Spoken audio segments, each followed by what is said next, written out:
नमस्कार. जय श्रीराम.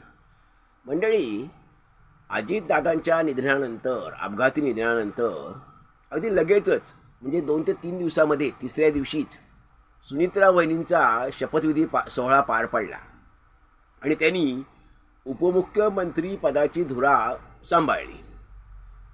हे घाईगर्दीने झालं असं वाटत नाही का आपल्याला? ह्या सगळ्यामागे काय असणार आहे की शरद पवार साहेब असं म्हणतायत की 12 तारखेला आमची एकत्र बैठक झाली होती, त्याच्या चित्रफिती समोर येत आहेत, मी समोर आणल्या गेल्या आणि शरद पवार साहेब असं म्हणतात की 12 तारखेला आम्ही विलिनीकरण करणार होतो आणि जाहीर करणार होतो. 12 तारखेला आम्ही जाहीर करणार होतो विलिनीकरणाबाबत आणि याला जयंत पाटलांनी दुजोरा दिलेला आहे. हे तथ्य किती मानायचं आपण? माणूस तर निघून गेलेला आहे. मुख्य सूत्रधार माणूस जो होता तो मनुष्य निघून गेले, ती व्यक्ती निघून गेलेली आहे. मग आता खरं काय आणि खोटं काय? विलिनीकरणाबाबत चर्चा झाल्या होत्या का खरंच? मग आता ठीक आहे, आता ते खरं खोटं हा विषय वेगळा झाला, परंतु एवढ्या घाईगर्दीने हा निर्णय का करण्यात आला? मंत्रीपदाची शपथ सुनित्राबाईंना देण्यासाठी 10-12 दिवस का थांबलं गेलं नाही? की आपलं उत्तर कार्य असतं, ते उत्तर कार्य साधारणपणे 12-13 दिवशी होतं.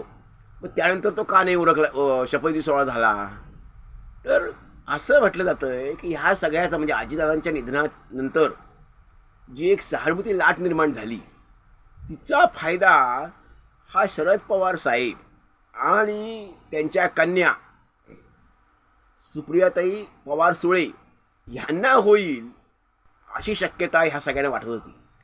म्हणजे विशेष करून ह्यामध्ये जे माहीर आहेत, सध्याचे महाराष्ट्रातले क्रमांक 1चे राजकारणी आपण म्हणतो देवेंद्रजी फडणवीस, त्यांना ही शक्यता अशी नक्की वाटली असेल की याचा फायदा सगळ्याचा हा सुप्रियाताईंना होईल आणि शरद पवार साहेबांना होईल आणि तिसरं नाव म्हणजे रोहित पवार. आता पुढची गोष्ट अशी की आत्ता हा जो पक्ष आहे अजितदादांचा पक्ष म्हणजे अजितदादांचा राष्ट्रवादी काँग्रेस पक्ष, मूळ राष्ट्रवादी काँग्रेस पक्ष यांच्याकडे झालेला आहे. तर त्याची जी आत्ता जी स्थिती आहे ती मजबूत स्थिती आहे महाराष्ट्रामध्ये.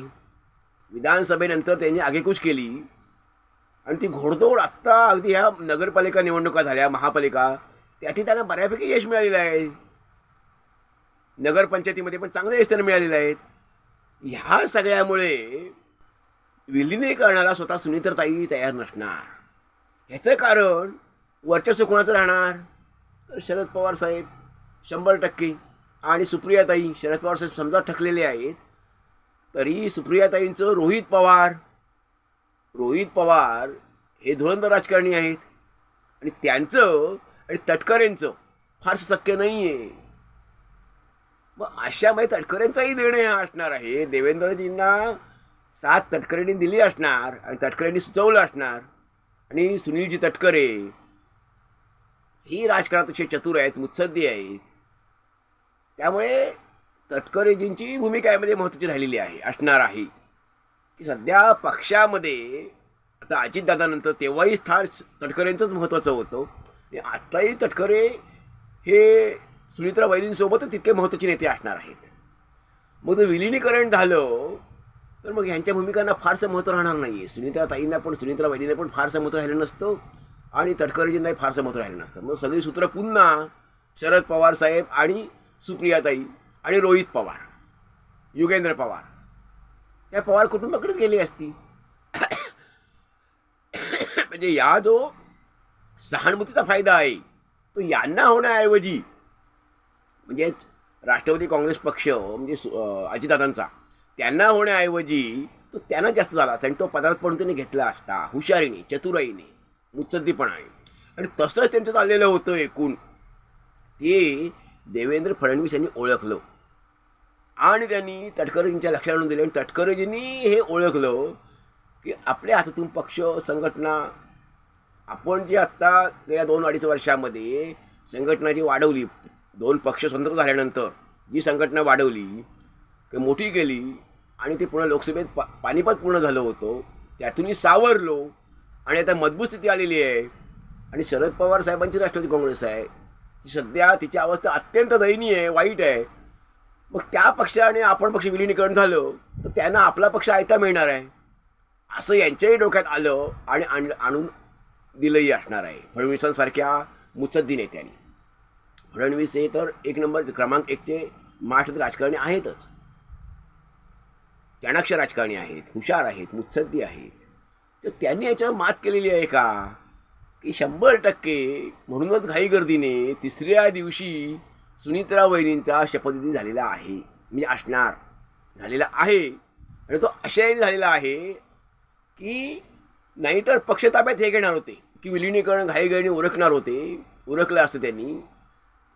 शरद पवार साहेब, आपल्या सुप्रियाताई आणि रोहित पवार, आणि ते विलिनीकरण झालं असतं तर ह्या सहानुभूतीचा फायदा जो आहे तो मुख्य म्हणजे ह्यांनाच मिळाला असता आणि पक्षही ताब्यात ह्यांच्यात गेला असता, शरद पवार साहेबांच्या आणि सुप्रियाताईंच्या आणि रोहित पवारांच्या.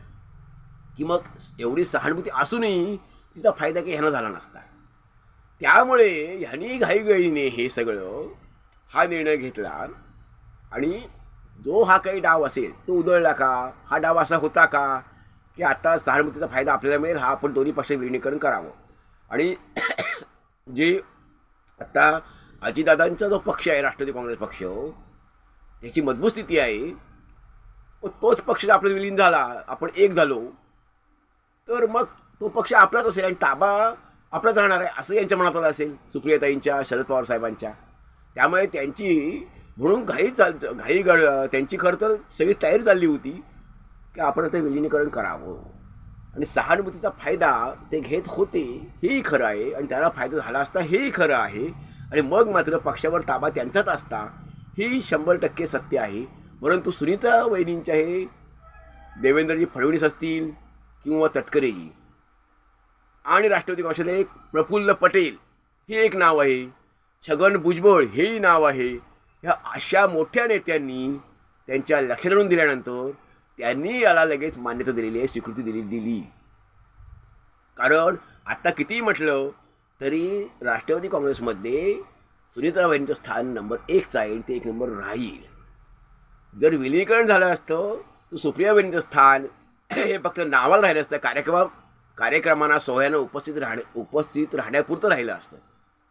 बाकी त्याला महत्त्व काही निर्णय प्रक्रियेमध्ये सुनीता वहिनींना काही महत्त्व राहिलं नसतं. सगळे निर्णय हे सुप्रियाताईंनी, शरद पवार साहेब आणि रोहित पवार यांनीच घेतले असते आणि आयता पक्ष त्यांच्या ताब्यात गेला असता. मग हे सगळं देवेंद्र फडणवीस साहेब यांच्या मुत्सद्दी धोरणी राजकारणाने आणि तटकरेजी हेही हुशार राजकारणी आहेत, त्यांनी प्रफुल्ल पटेल हे एक मोठं नाव आहे, यांनी हा सगळा डाव त्यांनी उधळला का. म्हणजे आपल्याला काय वाटतं, सुनेत्रा वहिनींना ह्या सगळ्या गोष्टीची जाणीव करून देऊन, लक्ष जाणून देऊन की पक्ष आपल्या हातातून जाईल, विलिनीकरण करण्याचा आपला फायदा नाही आहे, तर निर्णय प्रक्रियेत आपल्याला काही स्थान राहणार नाही आहे, आपण हा पक्ष नंतर पूर्णपणे लोकसभेत पानिपत झालेला पक्ष आपण वाढवला, त्या नावारूपाला आणलं आणि आता त्यांना पक्ष तो आयता मिळेल असं सुनीत्रा वहिनींच्या लक्षात आणून यांनी दिलं असेल का. आणि म्हणून तर लगेच तिसऱ्या दिवशी घाईगर्दीने हा जो शपथी सोहळा झाला तो पार पडला का. असो, जे काही झालं असेल त्याच्यावर आपलं मत आपण द्याच, आपला अभिप्राय आपण जरूर नोंदवा. पण सुनीत्रा वहिनींना खूप खूप भावी कारकिर्दीसाठी खूप खूप शुभेच्छा. धन्यवाद. जय हिंद, जय भारत.